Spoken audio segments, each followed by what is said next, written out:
Good afternoon. I'd like to just clarify one thing. If you know of treasure outside of New England, I'm not necessarily against that too. It's just, this stuff's closer. So, my name's Dave Ramsden, and this is a picture of me in the 70s. Now, it may be a little hard to see. This is a real old picture, not something we did with Instagram.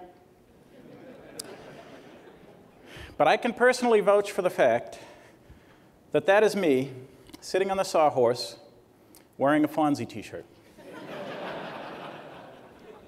How many folks out there remember Fonzie? Just out of curiosity. All right. Beautiful.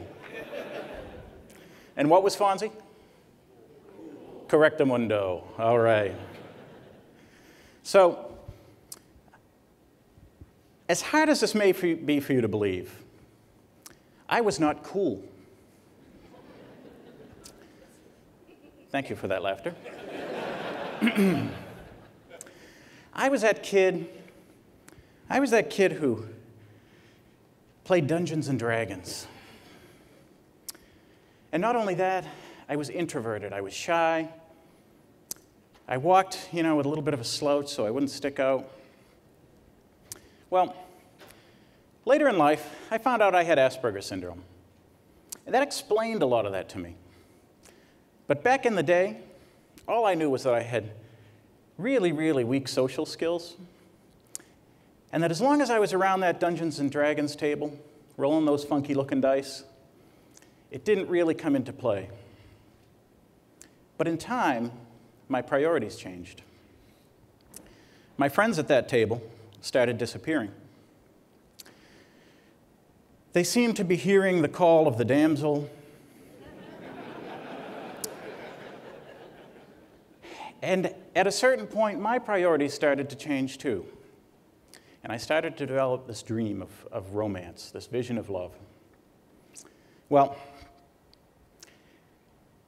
I knew I had to find a strategy to overcome my social hurdles because I couldn't even talk to a girl for 2 minutes, let alone just socialize or stand in front of a group of 600 people on a stage or anything like that. That was just crazy. But my neurological wiring was working against me. So I had to look in my bag of tricks to see what I had, what I could leverage to try and increase my odds. Well, I looked in there and there wasn't a hell of a lot. But I found analytics, and I said, yes, all the great lovers were great analysts. Dan Pink will tell you. Well, I decided to do some analysis. I did a scientific study of different groups of men to see how I could improve my odds. And what I found right off the bat was that dungeon masters had about a 3% chance of finding a date. Well, I looked a little further, and as I suspected, athletes had a much better shot, 63%. And that was more like what I was hoping for. But in my research, I found there was this third group, this very compelling group. Rock stars had a 200% chance. And you may think I'm exaggerating, to try and make a point, but they were out with 2 girls at any one point in time, so there's no arguing with the facts. Well, it was clear what I had to do, so I decided to become a rock star. Bought a guitar. I practiced it till I got all those little calluses on the tips of my fingers. My parents complained about the noise, and I played on. My friends came over and asked me to go out to parties, but I was determined to become a more social person, so I stayed in my room, and I played on. Well, in time, I joined a group of guys. We actually formed a band. We got some gigs and got a following. And just as I planned it, a very beautiful, very wonderful girl asked me out. Well, I felt like I was nearing the realization of my dream, my vision. And at the end of the night, I took her hand and I walked her from the car up to her front porch. It was a long walk. It was like way over there. When I got up to the stairs, she turned around and she looked in my eyes. Have any of you ever kissed someone? No, really, like show of hands. Wow. After this event in the rotunda, there will be a mixer. Well, I hadn't either. Every muscle in my face went numb. My lips froze. Not even a pucker. Well, as you can imagine, I think she was a little disappointed that night. And I was a little bit downtrodden as I drove home. I laugh at it now looking back on it. But the fact of the matter was, I had forgotten about the outcome. I didn't set out to be a rock star. I set out to find romance. I had never done anything to learn anything about romance. Not that it came naturally. Well, I see this all the time in life. I see this in all of you sometimes. We get so focused on the task at hand that we take our eyes off the outcome. I've seen good people, project managers, so intent on finishing a project that they never bother to see if it accomplished its goals. It's not incompetence, it's human nature. We focus more narrowly so that we can execute more efficiently, and in time, somehow, we get off track. Perspective is everything. And we're going to need to be able to maintain that perspective, both when we set our vision for the future and when we execute upon it. And we need to set a new vision for the future because just like my world was changing back in the 70s and the 80s, the world of IT is changing just as dramatically today. Cloud services, mobile, social, big data analytics. The nexus of forces marks a new stage in the industry's evolution that is dramatically revolutionizing everything we do, both in our personal consumption of technology and the business platforms we operate on. This state of disruption brings both risk and opportunity. Gartner says that CIOs must evolve or risk becoming irrelevant. And even the term CIO, traditionally we think of a chief information officer, but there are so many other aspects of the job that are gaining in prominence, from infrastructure to intelligence to integration and innovation. There are many aspects that we can choose to focus on as we create our vision. Only you know where your vision is. Only you know what your passion is. It's the intrinsic motivation that Dan Pink spoke about. That's what's going to give us the energy to actually be able to create something different. It doesn't take much energy to keep doing what we're doing. As we try to create something different, we're going to run into hurdles. And when we run into hurdles, we do one of two things. We either stop and use it as an excuse, or we see that hurdle as an opportunity to distinguish ourselves. I, for one, happen to fail a lot, but I would rather fail trying to distinguish myself than to succeed in doing nothing.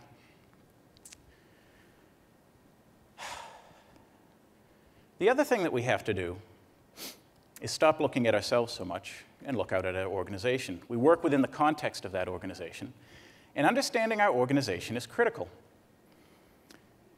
What are our organization's goals? Our success should be measured in terms of our organization's success. Now, it may be, for many of us in this room, that we measure our success in terms of profit. But for other organizations, it could be graduation rate, or it could be the number of lives saved. We need to start with that understanding. And then we need to go one step further because two organizations may chase the same goal in vastly different ways. Look at your organization, your company, your school, your hospital, and ask yourself, Are we looking to be high value, or are we looking to be high volume? If your organization is focused on being high value, you're looking to differentiate yourselves. And the projects, the IT projects that a high value organization embark upon are going to be very different. They may be focused on growth, on transformation, on innovation. On the other hand, the IT projects that a high volume organization chases are going to be more focused on things like cost reduction, process efficiency, infrastructure reliability. They're both important. They both add huge value to the organization that they're a part of, but in different ways. Research shows that CIOs are gaining strategic influence within their organizations. The number of CIOs who are reporting directly to the CEO is increasing and is expected to dramatically over the next 4 years. But it's not increasing at the same rate in every organization. So a key part of you gaining strategic influence is going to be understanding how you can take your intrinsic motivation and align it with the needs and the values of your organization. Now, there's a third thing that we need to do that will increase our strategic influence, and that is to focus on outcomes. Because vision without execution is really just a daydream. I'd like to share one more story, this time of how we had a vision at Atrion for what we might be able to do with IT to focus more on intelligence. Now, when we did this, we were big fans of business intelligence. But we wanted to do something that went a step further than that, because business intelligence is an incredibly valuable tool, but it's not an outcome. We wanted to actually be able to implement a life cycle of intelligence services that took a step back, started by looking at the needs of the organization, then pulled together the information that we needed, and used human analysis to convert that into intelligence. Then, we'd collaborate with the executive teams to form strategy and actually gauge our ability to execute on that strategy and to make sure that the outcomes we reached at the end were in line with the needs that we set out to fill. Well, we didn't really have permission to do this, but we understood our organization. We understood the things we valued. We wanted to be a differentiator. We had a big focus on relationships and also on providing an incredible client experience. Knowing that, we decided to see if there was some way we could contribute that we hadn't before. Now, at this point in time, it was around the year 2010. This is a graph of our sales performance for the years leading up to that. And you can see that it follows a similar pattern, kind of the Atrion roller coaster there. The blue line there shows performance in 2010. And you can see that there really weren't any major changes going on. We were growing. If you totaled the figures for each year, we were growing, and it was a regular rate we were growing at. But it was somewhat static, and it wasn't meeting our growth goals. Well, we decided to start doing some analysis, and we looked at our clients, many of the folks in this room. We found that we had about 500 clients at the time, and interestingly, we did more than 80% of our business with less than 20% of those clients. Well, we looked at that group of 20%, and we said, what makes them so ideal? So we started to look for patterns. Same way I looked at patterns before when I was trying to find a date. We looked at different things, and we found some similar traits in things like the industries that we served, in the geography, the location of these clients, in their size, both in terms of revenues and maybe the number of end users they supported. And we saw some patterns emerging there that kind of gave us an idea of who the ideal client looked like for us. But at the same time, we said, we're not looking at the other 80%. What's going on there? Well, when we looked at there, we saw a number of things going on. But the most striking thing we saw there was that in most of those clients' cases, we didn't understand their business. We had no relationship with those clients. In fact, the business that we did was very transactional with them. It was more of a one-night stand than a relationship. Now, it's the type of business that many of our competitors chase, and with good reason. They have monthly numbers to meet, and when you have monthly numbers to meet, you pull in what you need to do that. And to be honest, we did some of that as well. That's why we had this 80% there. But it was teaching us something as we went through this analysis. We said, if relationships have an effect on the 80%, what is it doing on the 20%? So we dug a little deeper. We wound up creating kind of a magic quadrant. And what we found was, whether a client was a standard business to do business with, or whether it fit a certain ideal profile, certainly had some level of effect on the amount of business they might do with us. But when you combine that with the relationship, and you were able to move that relationship from a transactional to a strategic relationship, where we understood the client, what their needs were, how they measured success, you saw the results of our efforts increase 8-fold. Now, that was really compelling. I mean, even to us, we were sitting in the IT room getting all compelled. And we double-checked some things. We found supportive evidence. We actually found that in all of our salespeople, the more clients they supported, the less business they brought in. Opportunity chasing led to a demonstration of the law of diminishing returns.